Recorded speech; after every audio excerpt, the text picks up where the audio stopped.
Hey, welcome back for another edition of Political Breakfast on WABE. Always great to have you here listening. We love our loyal listeners. Brian Robinson and Tharon Johnson here again for another great day.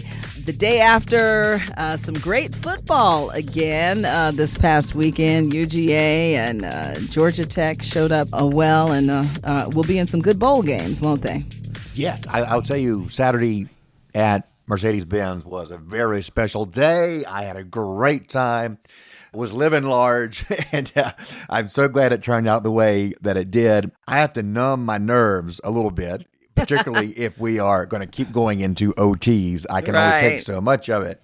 I was very thrilled with how it turned out. Great game, just great atmosphere.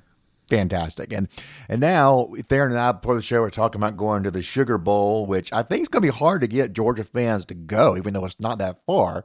Because really? there's some, because, you got to think, well, am I going to go there? Am I going to go to Miami? Do I have to pay $1,000, $2,000 for a ticket to the national championship if we continue to advance? Oh, right. I think there's too much supply and not enough demand. Okay. If somebody out there wants to give me a nice ticket at the Sugar Bowl, I'll go. Well, Lisa, let me jump in and actually talk really good about the Dogs, because I got a call last week.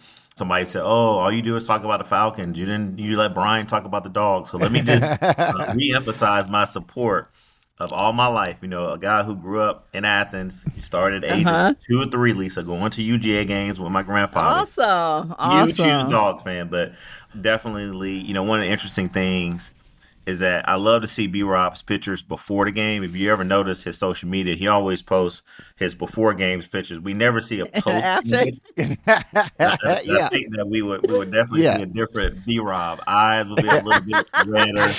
Well, no, if you look at the ones from the end of Saturday, I was looking a little rough for sure. Yeah, those overtimes are something else. Well, yours truly went to Arizona State, got my undergraduate degree and graduate degree from Arizona State. So I was pulling for the Sun Devils over the weekend, and they did good too. So they're fantastic. I was cheering them on as well. So it was a great. Congrats to y'all. Yeah, great weekend for some football. And speaking of UGA, let me say, because this does cross over into politics as well. We're going to celebrate the undergraduate graduation of Herschel Walker at the University of Georgia this month. So congratulations to the greatest of all time to ever wear the red and black.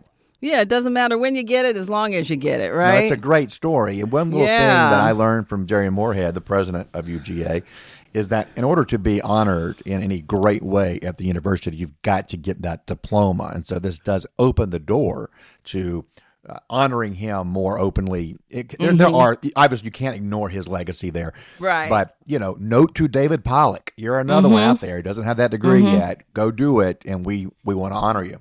Yeah. And it inspires so many others who've had to drop out for so many, for different reasons to go back and get that degree because, you can do it, and it certainly is worth it.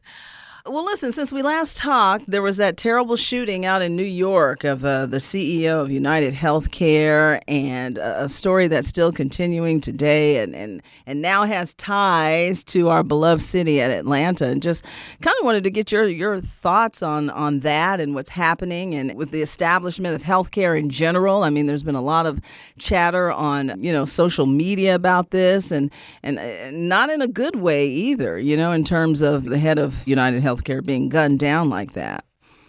Lisa, this senseless murder, and that's what it was, an execution-style murder, was just really tragic. When I saw the video for the first time of this ambush, the CEO who's going to a meeting where we think, I guess, one person, maybe more, plotted out an execution-style murder of this CEO of this healthcare company, just really shows you where we are as a country, where now every CEO across the country now, whether you're in healthcare, energy, climate change, transportation, airlines, you had to have a level of heightened security. But I don't want to gloss over the fact that this was a man, the more I read about him, definitely was a family man who was going through a transition in his personal life, but was going to meet with some of his colleagues, I think an investor meeting, to talk about the upcoming year and to really look at some of the wins and losses and shareholders meeting from the previous year, which is, in 2024. But most of these companies, they start to plan in December. But the other thing that is really interesting here is that I really just want to thank all the officials in Atlanta who are cooperating with this investigation. We found that there was definitely some ties between Atlanta and this shooter. And so you saw instantly folks start to cooperate with the investigation. But Lisa, it is frightening. And, a lot of people are speculating that there may be some connections to what healthcare companies are doing or not doing for its citizens, its consumers.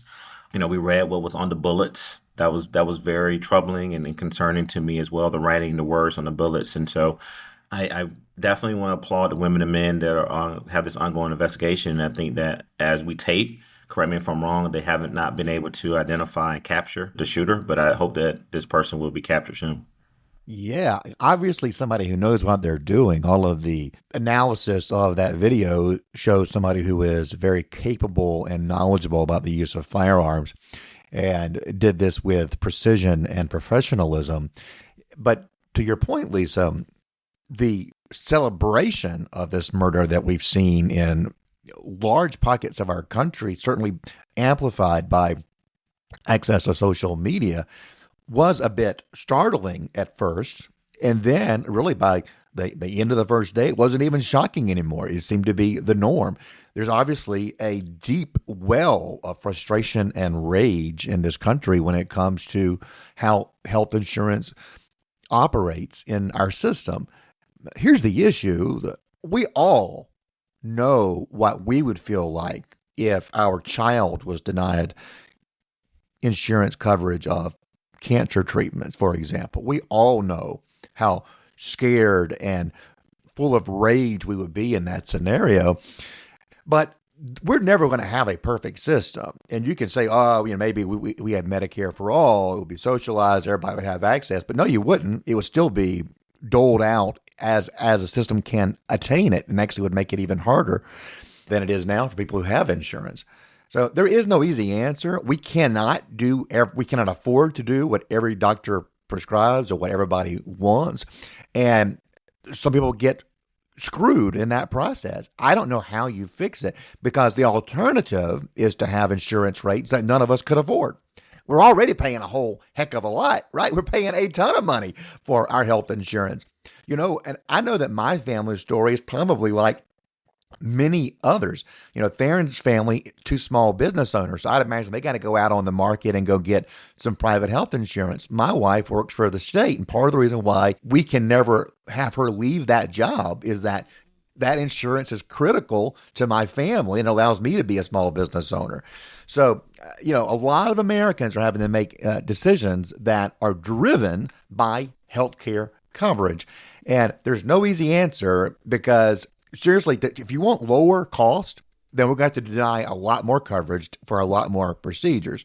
If you want to cover everybody, we all got to pay more. There is no free lunch when it comes to healthcare, and I know that doesn't solve the problem here, but obviously there are a lot of people who are super pissed off that this murder was celebrated and mocked the way that it was. Like, one of the posts that I saw was, I'm sorry, coverage of your gunshot wound will be denied because you didn't seek prior approval before you were shot. Another said, you can go and see a specialist in a few months, maybe, Mr. Thompson. So you can just see the rage. Yeah. What were your thoughts on some of that verbiage, Tharon? Look, it was unnecessary. It was frightening, and it was just sickening. There's still a man who lost his life, a father, person who I think was maybe still married, not married, but once was a husband, or maybe still a husband. But the rhetoric, look, Lisa, this is a political show, but this is when we have to really just be humanized in a way that again, I go back to the shooter concocted this execution, and that's what it was. I mean, for you to wait and know where a person is going to be walking, know their path. I sympathize with a lot of my clients and my friends who are CEOs of big companies. And just because somebody or a citizen group doesn't think that you're providing adequate services, that they have the right to go out here and murder you. I mean, that's just not who we are as Americans. But no, I definitely do not support, I condone, and push back on the negative rhetoric that came after this death. we can't ignore, Lisa, that there's always been concerns about high healthcare prices. There's always been concerns about treatment. And B. Rob is right. We're both small business owners. And so I have to depend on my wife's insurance. And sometimes she has to depend on mine, right? Because she's also a small business owner.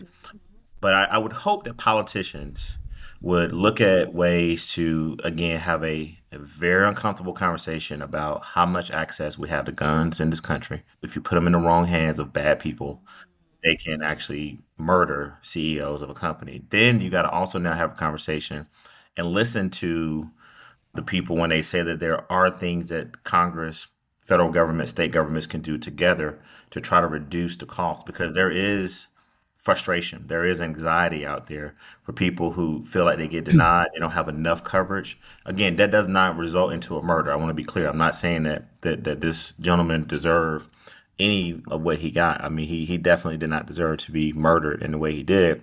But we as a country, we got to have a very uncomfortable conversation about how we can work together to lower costs. And I think these healthcare companies now, mark my word, Lisa, they're frightened. I actually called a couple people who I know that work for these companies, and they've informed me that these are senior level people. The security levels have been heightened. They're Wow. worried for their families now, and all these shareholders, these people who invest, these boards, these workers now. It's totally changed how they interact with consumers and customers going forward. Yeah, apparently he got a lot of threats, before that shooting. What does it say about the state of America in general? I mean, it was just so piercing and just so sad to see just how, life can change in an instance. Watching that footage of him just walking down the street and that gunman right behind him and just knowing what happened next. Yeah. I think there are a lot of Americans who feel like they're living on the edge, who feel like they are squeezed. And I do think that there's some echoes here of what we saw during the campaign season. People just hungry for change because they feel like they're not getting ahead or feel like they're forever behind and falling further behind. And when you put it into a life and death scenario, which is often the case with healthcare decisions, it just heightens that even further.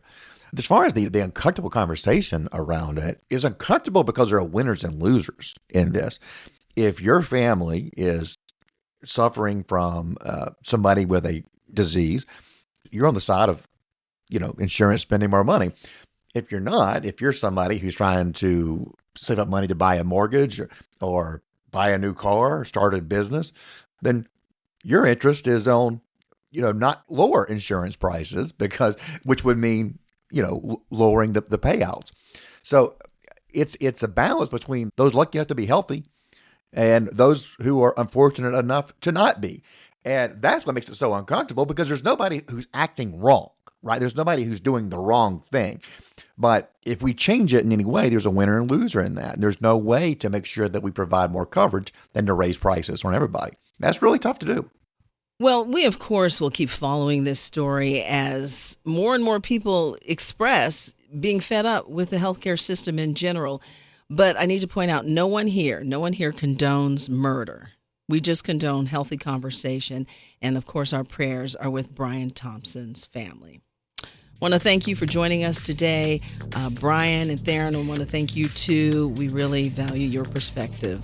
On Thursday, when our next podcast drops, we take on another topic impacting many Americans and many Georgians: immigration and the threat to local families, as President-elect Donald Trump promises mass deportations when he takes office next year. That's coming up on our next Political Breakfast, so please join us.